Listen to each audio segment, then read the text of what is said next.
Hi friends, welcome back to my channel. അപ്പോൾ ഇന്നത്തെ video MT Vasudevan Nair മരിച്ചതിന് ശേഷം നമ്മൾ സോഷ്യൽ മീഡിയ നോക്കുമായിരുന്നെങ്കിൽ ഇത്രയും ദിവസം കൊണ്ട് ഇന്ന് മറുനാടൻ ഒരു വീഡിയോ പുതിയത് ചെയ്തിട്ടുണ്ട് ഉച്ചയായപ്പോൾ. അങ്ങനെ കുറേയധികം പല ടൈപ്പുള്ള വീഡിയോകളുണ്ട്. കുറേയധികം ആൾക്കാർ പുള്ളിക്ക് അദ്ദേഹത്തിന് ഒരു ആദരാഞ്ജലി അർപ്പിക്കുന്നതിലൊന്നുമല്ല, എല്ലാവരും അദ്ദേഹത്തിൻ്റെ അവീതം എടുത്തിങ്ങനെ ചൂടപ്പം പോലെ വിറ്റഴിക്കുന്നതിലായിരുന്നു. പിന്നെ അതങ്ങനെയാണ്, പുള്ളിയുടെ ഭാഗത്ത് ശരിയുണ്ടെന്നൊന്നുമല്ല ഞാൻ പറഞ്ഞു വെക്കുന്നത്. അപ്പോൾ അങ്ങനത്തെയാണ് ഇപ്പോൾ MT വാസുദേവൻ നായരെ പറ്റിയുള്ള എന്താണെന്ന് വെച്ചാൽ പുതിയ തലമുറയ്ക്ക് കുറച്ച് പേർക്കൊന്നും ഈ അവരുടെ സ്വകാര്യതയൊന്നും അത്ര അറിയത്തില്ല. അപ്പോൾ അറിയാനുള്ള താല്പര്യം ഉണ്ടാവുമല്ലോ. എന്ന് പറഞ്ഞാലും നമ്മളൊക്കെ മരിച്ചു കഴിഞ്ഞാലും അദ്ദേഹത്തിൻ്റെ പേര് ഇവിടെ എന്നും ഇങ്ങനെ ഉണ്ടാവും.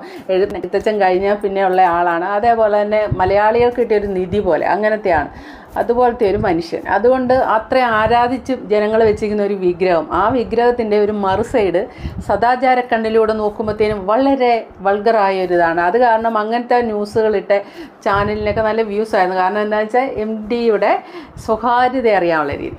ഇവിടെ ഇപ്പം ഞാൻ പറയാൻ ഉദ്ദേശിക്കുന്നത്, അവരുടെ പല വീഡിയോകളൊക്കെ നമ്മളെല്ലാവരും കണ്ടു കാണും. നിങ്ങളും എൻ്റെ ചാനലിൽ വരുന്ന നിങ്ങളും പല വീഡിയോകൾ കണ്ടു കാണും. അവരുടെ ജീവിതകഥ നമ്മൾ അറിഞ്ഞു കാണും.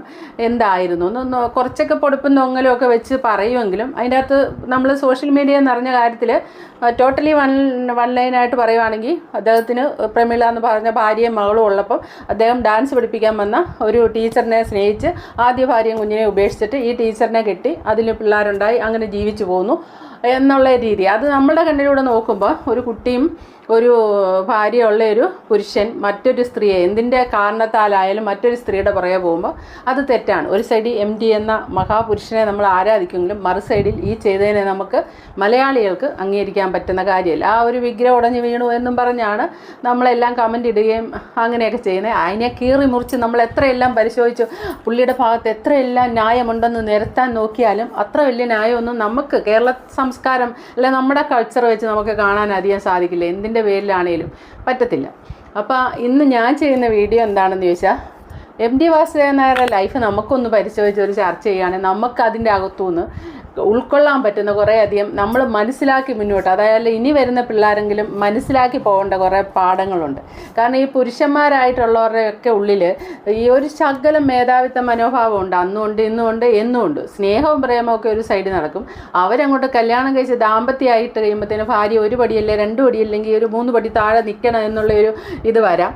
അതോടൊപ്പം തന്നെ ഭാര്യ ഭർത്താവിനെക്കാട്ടും മുകളിലേക്ക് ചിന്താഗതിയിലും എല്ലാ കാര്യത്തിലും മുകളിലേക്ക് പോകുമ്പോൾ ചില പുരുഷന്മാർക്കെങ്കിലും ഈഗോ അടിക്കാനും ചാൻസ് ഉണ്ട്. അങ്ങനെ ഈഗോ അടിക്കുന്നുണ്ടെങ്കിൽ അത് കണ്ടറിഞ്ഞ് വേണം പിന്നീട് ഭാര്യയെ മുന്നോട്ട് പോകാൻ വേണ്ടി. പിന്നെ അത് അവർ തമ്മിൽ ചേരാതെ വരും. അപ്പം സത്യം പറഞ്ഞാൽ ഈ പ്രണയിക്കുന്ന സമയത്ത് കണ്ണില്ലാത്തതുകൊണ്ട് എന്താണ് ഒരേ വേവ് ലെന്ത്, ഒരേ ചിന്താഗതി, അയ്യോ ഭയങ്കര യോജിപ്പ്. കാരണം പ്രമീള ഇംഗ്ലീഷിൽ ബിരുദാനന്തര ബിരുദം നേടി വലിയ സമ്പന്ന കുടുംബത്തിൽ, MGRൻ്റെ കുടുംബത്തിൽ, പാലക്കാട് MGR ഉണ്ടല്ലോ നമ്മുടെ തമിഴ്നാട് മുഖ്യമന്ത്രിയായിരുന്ന MGRൻ്റെ കുടുംബത്തിൽ ജനിച്ച് ഒരു വളരെ സ്റ്റാൻഡേർഡ് ഉള്ള ഒരു സ്ത്രീയെ അന്നത്തെ കാലത്ത് പഠിത്തം കഴിഞ്ഞ ആ 60കളിലൊക്കെ എങ്ങനെയാണെന്ന് ചോദിച്ചാൽ, പഠിത്തം കഴിഞ്ഞ് പാരൽ കോളേജ് ചുമ്മാ സൈഡായിട്ട് പഠിക്കാൻ പോവും. വിദ്യാഭ്യാസമുള്ളവർ പഠിപ്പിക്കാൻ പോകും പാരൽ കോളേജിൽ. അന്നൊക്കെ പാരൽ കോളേജ് ഇങ്ങനെ കൂണ് പോലെ ഉണ്ടായിരുന്നു. ഇപ്പോൾ അത് അതിലെ പോയെന്ന് പോലും അറിയില്ല. ട്യൂഷൻ സെൻറ്റർ ഉണ്ട്, ഇപ്പോൾ പാരൽ കോളേജ് ഇല്ല. പണ്ട് പക്ഷേ അങ്ങനെയല്ലല്ലോ. ഇനി 10ാം ക്ലാസ് പഠിക്കാത്തവരാണെങ്കിൽ അപ്പം തന്നെ തയ്യൽ പഠിക്കാൻ വേണ്ടി പോവും. അങ്ങനെയൊക്കെ ഒരു കാലഘട്ടം ഉണ്ടായിരുന്നു 60-70കളിലൊക്കെ. അങ്ങനെ ഇവർ പാരൽ കോളേജ് പഠിപ്പിക്കാൻ വന്ന് 2 പേരോട് പരിചയമായപ്പോൾ 2 പേരും നോവലിസ്റ്റ്, നല്ലപോലെ എഴുതുന്ന ഒരു സാഹിത്യകാരന്മാർ, ഒരേ ചിന്താഗതികൾ, ഒരേ ഇത്. അപ്പോൾ അവർ തമ്മിൽ കല്യാണം കഴിക്കാമെന്നല്ല, ഒരു ദിവസം പ്രമീള വിളിച്ച് ഇദ്ദേഹത്തോട് പറയുന്നത്, എനിക്ക് അമ്മയായിട്ട് യോജിച്ച് പോകാൻ പറ്റുന്നില്ല, അപ്പോൾ എനിക്കൊരു ഹോസ്റ്റലോ വർക്കിംഗ് വിമൻസ് ഹോസ്റ്റലൊക്കെ ആകാമല്ലോ, അതുപോലെ എടുത്തു തരണം എന്ന് പറഞ്ഞു. അപ്പം ഇദ്ദേഹം പറഞ്ഞു, നീ എന്തിനാ അങ്ങനെ പോകുന്നത്, നീ എൻ്റെ കൂടെ താമസിച്ചോ എന്ന് പറഞ്ഞു. സത്യം പറഞ്ഞാൽ കാലങ്ങൾക്ക് മുന്നേ സഞ്ചരിക്കുന്ന ആൾക്കാരെന്ന് ഇവരെ വേണേൽ പറയാം. കാരണം എന്താണെന്ന് വെച്ചാൽ ഇന്നാണ് ഈ ലിവിൻ ടൂതറിൻ്റെ ഒരു കാലഘട്ടം. അന്നൊന്നും ലിവിൻ ടൂതർ ഒന്നും എന്താണെന്ന് പോലും ചിന്തിക്കാൻ പറ്റാത്ത ഒരു കാലഘട്ടത്തിൽ ഇവർ വിപ്ലവകരമായ ഒരു സംഭവമാണ് ചെയ്തത്. അതിനുള്ള ഒരു കപ്പാസിറ്റി ഉള്ളവരാണെന്ന് നിങ്ങൾ ഓർക്കണം. കാരണം അന്ന് ഇവർ ലിവിൻ ടൂതറായി. ഇവർ പ്രമീള ഇറങ്ങി വരുന്നു. അത് കഴിഞ്ഞിട്ട് വീട് ഇദ്ദേഹം താമസിച്ചിരുന്ന വാടക വീട്ടിൻ്റെ ഓണറോട് ഇതെൻ്റെ ഭാര്യയാണെന്ന് പറഞ്ഞുകൊണ്ട് പരിചയപ്പെടുത്തുക ചെയ്യുന്നത്. പിന്നീട് രജിസ്റ്റർ മാരേജ് അങ്ങനെയൊന്നും ഇവർ കഴിച്ചിട്ടില്ല എന്നാണ് പറയുന്നത്. ഒരു ഇൻ്റർവ്യൂവിൽ MT പറഞ്ഞിരുന്നത് അങ്ങനെയാണെന്നും പറയുന്നു ഒരു സൈഡിൽ. പിന്നെ ഡിവോഴ്സ് കേസിന് പോയതായിട്ടും പറയുന്നുണ്ട്. രജിസ്റ്റർ ചെയ്തിട്ടില്ല, പിന്നെ എന്തിന് ഡിവോഴ്സ് കേസിന് പോകുന്നത്, ചുമ്മാ അങ്ങ് ഇറങ്ങി പോയാൽ പോരെ. അങ്ങനെ പറയുന്നത്. അപ്പോൾ ഇവർ ഒന്നിച്ച് താമസിക്കുമ്പോൾ നേരത്തെ പ്രണയിച്ചിരുന്ന സമയത്ത് ഇവർക്ക് പരസ്പരം കാണാതിരിക്കാൻ പറ്റില്ല.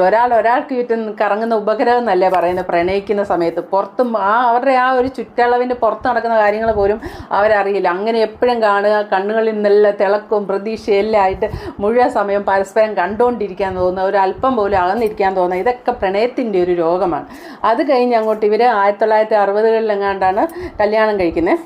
62-ലെങ്ങാണ്ട് കല്യാണം കഴിച്ച് ജീവിതം ആരംഭിച്ച് കഴിഞ്ഞപ്പോൾ പിന്നെ ഇവിടെ ഈ അടുത്ത് AR റഹ്മാൻ്റെ ഭാര്യ ഡിവോഴ്സിന് കൊടുത്തപ്പോൾ അവരുടെ വക്കീൽ അത് സോഷ്യൽ മീഡിയ ഇട്ടിരുന്നു. അന്ന് അവരവിടെ പറഞ്ഞൊരു വാചകം വിരസത. ആ ഒരു വിരസത തന്നെയാണ് ഇവരുടെ ലൈഫിലും പിന്നീട് അങ്ങോട്ടുണ്ടാകുന്നത്. അപ്പോൾ എന്താണെന്ന് ചോദിച്ചാൽ പിന്നീട് കുട്ടി ഉണ്ടാകുന്ന ആ കുട്ടിക്ക് മിൽക്ക് പൗഡർ പോലും മേടിച്ച് കൊടുക്കാൻ കാശില്ല, ബട്ടൺസ് കീറിയ ഷർട്ട്, കീറിയ സാരി, വേലക്കാരിയുണ്ട്, വേലക്കാരിക്ക് കൊടുക്കാൻ ശമ്പളമില്ല. പിന്നീട് ഇദ്ദേഹമാണ് മുഴുവൻ മദ്യപാനിയാകുന്നു. മദ്യപിച്ചിട്ട് വൈകി എത്തുന്ന ഭർത്താവ് ബെഡ്റൂമിൽ തിരിഞ്ഞു കിടക്കുന്നു, ഇവരെ അവോയ്ഡ് ചെയ്യുന്നു. പിന്നെ അങ്ങനെയുള്ള പ്രതീക്ഷകളില്ല, സ്വപ്നങ്ങളില്ല, ഒന്നുമില്ലാതെ വിരസത, അങ്ങേയറ്റത്തെ വിരസത അവിടെയാണ്.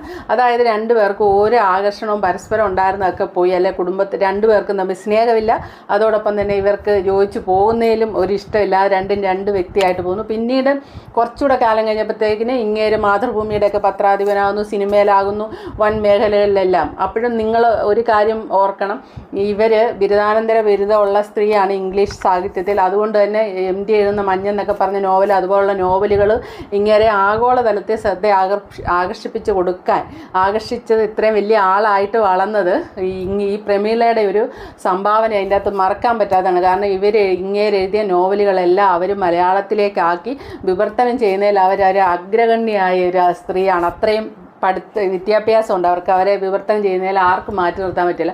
അവരപ്പോൾ അത് സാഹിത്യം കൂടെ അറിയാവുമ്പോൾ ആ സാഹിത്യ ഭാഷ അങ്ങനെ തന്നെ അവർ ഇംഗ്ലീഷിലേക്കാക്കി എഴുതി, ഇംഗ്ലീഷ് ലോകം മൊത്തം അത് വായിക്കുന്ന ഒരു രീതിയിലാക്കി കൊടുത്തു. അങ്ങനെയാണ് MDയെ വളർച്ചയ്ക്ക് വളരെയധികം സഹായിച്ചത്. ഒരു പക്ഷേ MDയുടെ മുകളിൽ അവർ പോയിട്ടുണ്ട്. അങ്ങനെ ഒരു ഈഗോയും കൂടെ ഇതിൻ്റെ ഉള്ളിൽ കടന്നു വന്നിട്ടുണ്ട്.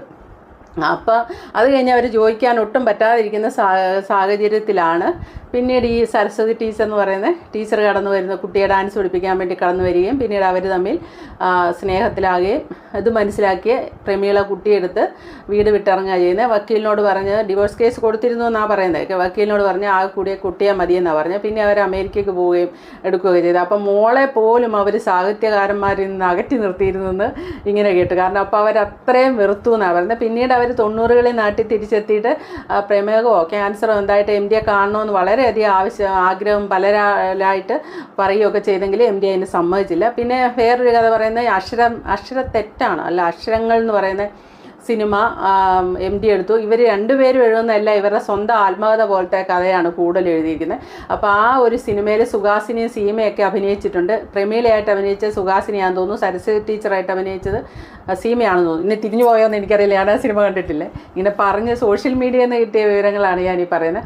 അപ്പോൾ അതിന് മറുപടിയായിട്ട് പ്രമീള ഒരു സിനിമ ഇറക്കാൻ ശ്രമിക്കുകയൊക്കെ ചെയ്തു. അത് നടന്നില്ല. പിന്നെ പ്രമീള ആത്മകഥ 1-ാം ഭാഗം എഴുതി, 2-ാം ഭാഗം എഴുതിയിട്ട് അത് പ്രസിദ്ധീകരിക്കാൻ ആരും തയ്യാറായില്ല. അങ്ങനെയെല്ലാം കുറേ ജീവിതം പറയുന്നുണ്ട്. ആകെ കൂടി ഈ ആദ്യ ഭാര്യയും മകളും ഒക്കെ ആയിട്ടുള്ള ബന്ധം എന്ന് പറയാൻ ഈ വീട്ടുപേരിട്ടിരിക്കുന്ന സിത്താര എന്നുള്ള പേര് മാത്രം എടുത്ത വീട്ടുപേര് മാത്രമേ ഉള്ളൂ. ബാക്കിയെല്ലാം ഈ പ്രമീളയും കുഞ്ഞുമായിട്ട് MDക്ക് ഒരു ബന്ധവും ഇല്ലാതെയാണ് പോയിരിക്കുന്നത്. അപ്പോൾ MD വാസുദേവൻ നായർ എന്ന് പറയുമ്പം നമ്മൾ വളരെ വിഗ്രഹമായിട്ട് വെച്ചാലും പുള്ളി മദ്യത്തിനൊക്കെ വളരെയധികം അടിമയാണ്. പിന്നെ കലാകാരന്മാരെ കുറിച്ച് പറയുമ്പോൾ കലാകാരന്മാർ 80% ആൾക്കാർ എക്സെൻട്രിക്കാന്ന് പറയാറുണ്ട്, അല്പം വട്ടൊക്കെ ഉള്ളവരാണെന്നും പറയാറുണ്ട്. മറു സൈഡിൽ പല ദുശീലങ്ങളുടെ കൂടാരമാകാനും ചാൻസ് ഉണ്ടെന്ന് പറയുന്നുണ്ട്. അപ്പോൾ പ്രമീള എന്ന വ്യക്തി എന്ന് പറയുമ്പോഴത്തേനും അവർ സാധാ സ്ത്രീകളെ അപേക്ഷിച്ച് അവർക്ക് വളരെയധികം മാറ്റമുള്ള ഒരു സ്ത്രീയാണ്. അതായത് അവർക്ക് അത്ര വിദ്യാഭ്യാസം, നല്ല കുടുംബത്തിൽ ജനിച്ച് വളർന്ന സ്ത്രീയെ, പിന്നെ കലാപരമായിട്ടും മറ്റാരെക്കാട്ടും ഇത്ര കഴിവ്, വിദ്യാഭ്യാസപരമായിട്ടും എല്ലാവരും വളരെ ഉന്നതിയാണ്. അപ്പോൾ അവർ MDയുടെ കൂടെ താമസിച്ച കാലത്ത് അവർക്ക് പിന്നീട് ഈ കഥ എഴുതുന്നതിൽ നിന്നൊക്കെ അവർ മാറിപ്പോകേണ്ട അവസ്ഥ വന്നു. കാരണം കുഞ്ഞിൻ്റെ ലോകത്ത് മാത്രമായി. ഭർത്താവാണ് ഒരു കുഞ്ഞിന് അസുഖം വന്നാൽ പോലും മരുന്ന് മേടിച്ചുകൊണ്ട് വരാൻ ഇവരൊരിക്കൽ ഹോട്ടലിൽ താമസിക്കുന്ന MDയെ വിളിച്ച് പറയുമ്പോൾ മരുന്ന് മേടിച്ചുകൊണ്ട് വന്നിട്ട് പുള്ളി അന്നേരം തന്നെ പുള്ളിയെ കൊണ്ടുപോകാൻ കൂട്ടുകാരാണ്. ഇഷ്ടംപോലെ കൂട്ടുകാർ, പണവും പ്രസക്തിയൊക്കെ ഉള്ളപ്പോൾ അതേപോലെ കൂട്ടുകാരുണ്ടാകും, അവർ പൊക്കിക്കൊണ്ട് നടക്കാൻ കാണും.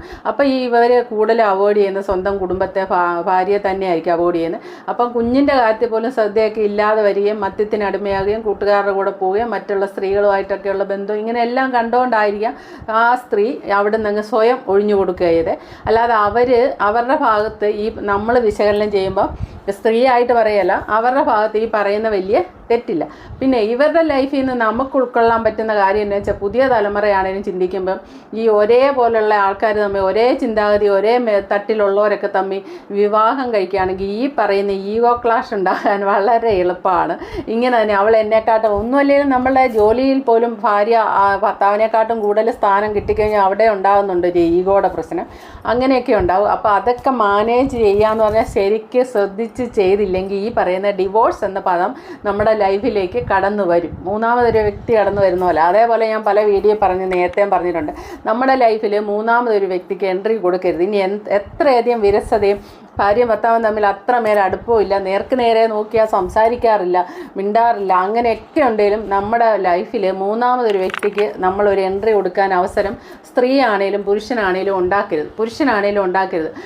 വേറൊരു പുരുഷനെ നമ്മുടെ വീട്ടിലേക്ക് കടന്നു വരാൻ വരരുത്. അത് പഴഞ്ചൊല്ല് പണ്ടേ പറഞ്ഞിട്ടുണ്ട്, ഞാൻ പല വീഡിയോ പറഞ്ഞിട്ടുള്ള മൂന്നാമതൊരു വ്യക്തി നമ്മുടെ വീടിൻ്റെ അടുക്കള വരെ എത്തിക്കഴിഞ്ഞാൽ ആ വീട്ടിലെ ഗ്രഹനാഥൻ ഔട്ടാണെന്നാണ് പറയുന്നത്. ആ അടുക്കള വരെ എത്തിച്ചേരുക എന്ന് പറഞ്ഞാൽ നമ്മുടെ വീടിൻ്റെ അടുക്കള പോലും സ്വാതന്ത്ര്യത്തോടെ കയറി ഇറങ്ങാവുന്ന മൂന്നാമതൊരു വ്യക്തി ഉണ്ടെങ്കിൽ ആ വീട്ടിലെ ഗ്രഹനാഥൻ ഔട്ടാണ്. അത് നിങ്ങൾ മനസ്സിലാക്കുക. അപ്പോൾ എന്താ ഉദ്ദേശിക്കുന്നത്? പഴമക്കാർ പറഞ്ഞു. അതേപോലെ തന്നെ ഡാൻസ് പഠിപ്പിക്കാൻ വരുന്ന സ്ത്രീ ആണെങ്കിലും ഫുൾ സ്വാതന്ത്ര്യമാണ് പിന്നെ കിട്ടുന്നത്. ആ വീട്ടിൽ വന്ന് ഫുൾ സ്വാതന്ത്ര്യമാകുമ്പോൾ അത് സ്ത്രീകളായ നമ്മളാണ് ശ്രദ്ധിക്കേണ്ടത്. ട്യൂഷൻ ടീച്ചറിനെ വീട്ടിൽ വിളിച്ച് ഇരുത്തി ഭർത്താവുമായിട്ട് ഒത്തിരി മണിക്കൂറോളം സംസാരിക്കാനും ഒക്കെ ഇവരൊക്കെ തമ്മിൽ ഭയങ്കര ചില ആകർഷണങ്ങളുണ്ടാകാം. എന്തെങ്കിലും ഒരു സ്ത്രീ സങ്കല്പം, ഇഷ്ടപ്പെടുന്ന ഒരു സ്ത്രീ സങ്കല്പം ഉണ്ടാവാം, അല്ലെങ്കിൽ അവരതിസുന്ദരിയായിരിക്കാം.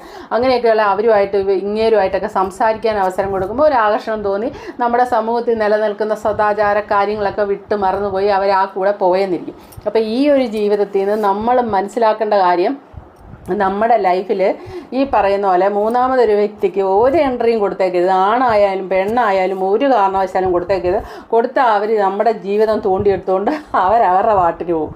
പിന്നീട് ഇനി സരസ്വതി ടീച്ചറിൻ്റെ ഒരു ഇൻ്റർവ്യൂ ഞാൻ കഴിഞ്ഞ ദിവസം കണ്ടായിരുന്നു. അപ്പോൾ പുള്ളിക്കാരത്തി പറയുന്നത് ഇങ്ങേര് സംസാരിക്കത്തേ ഇല്ല, എന്തെങ്കിലും ചോദിച്ചാൽ ഇങ്ങനെയുള്ള മൂളിച്ച മാത്രമേ മൂളുള്ളൂ. കൊച്ചുമോനായ മാധവ ആ കുട്ടിയായിട്ടാണ് ഏറ്റവും കൂടുതൽ സംസാരിച്ചത്. അപ്പോൾ ഇത്രയൊക്കെ ഇങ്ങേർക്ക് സംസാരിക്കാൻ അറിയാമോ എന്ന് ഞാൻ ഓർത്തു എന്ന് സരസ്വതി ടീച്ചർ പറയുന്നുണ്ട്. അപ്പം അവിടെ നമുക്ക് മനസ്സിലാക്കാവുന്ന കാര്യം, ഇവരിങ്ങനെ മറ്റൊരു ലൈഫ് തട്ടിയെടുത്ത് വന്നാലും പിന്നീട് ഇവരുടെ ലൈഫിലും ആദ്യ പ്രമീളയുടെ ജീവിതത്തിൽ സംഭവിച്ചു തന്നെ ഇവരുടെ ലൈഫിലും സംഭവിച്ചിട്ടുണ്ട്. അതായത് എന്താ വെച്ചാൽ പിന്നെ ഇവരും പരസ്പരം സംസാരിക്കാത്ത രീതിയായിട്ടുണ്ട്. ഈ പരസ്പരം സംസാരിക്കാത്ത രീതി എന്ന് പറഞ്ഞാൽ പരസ്പരം ഒരു ആകർഷണവും സ്നേഹവും ഇല്ലാത്ത മമതാ മോഹൻദാസ് ആണെന്ന് തോന്നുന്നു ഒരു ഇൻ്റർവ്യൂവിൽ അവരുടെ ഡിവോഴ്സിൻ്റെ കാരണം പറയുന്നുണ്ട്. ഒരു ഫുഡ് കഴിക്കാനിരിക്കുമ്പോഴോ ഒരു TV കാണാനിരിക്കുമ്പോഴോ ഞങ്ങൾക്ക് പരസ്പരം ഒന്നും സംസാരിക്കാനില്ലാത്ത അവസ്ഥയായിരുന്നു. ആ ഒരു അവസ്ഥ വളരെ ദയനീയമല്ല, ഭീകരാവസ്ഥയാണ്. നമ്മൾ ഫുഡ് കഴിക്കുമ്പോഴും എപ്പോഴും നമ്മുടെ വഴക്ക് പിടിക്കുകയാണെങ്കിൽ പോലും നമ്മുടെ ഭർത്താവ് നമ്മളും എപ്പോഴും സംസാരിച്ചുകൊണ്ടൊക്കെ ഇരിക്കുന്നുണ്ട്. നമ്മളുടെ ഉള്ളിൽ എന്ത് വഴക്കിട്ടാലും പിന്നെ സ്നേഹിക്കുമ്പോൾ പിണങ്ങി കഴിയുമ്പോൾ കൂടുതൽ സ്നേഹമാകും. നമ്മുടെ ഉള്ളിൽ പരസ്പരം ആ ഒരു ഇഴയടുപ്പം നിൽക്കുന്നുണ്ട്, അല്ലെ പരസ്പരം ആ കരുതലും സ്നേഹവും നശിച്ചിട്ടില്ല, എപ്പോഴും ഉണ്ടല്ലോ. ആ വഴക്ക് പിടിക്കുന്നവർക്ക് സ്നേഹമില്ലാതില്ല.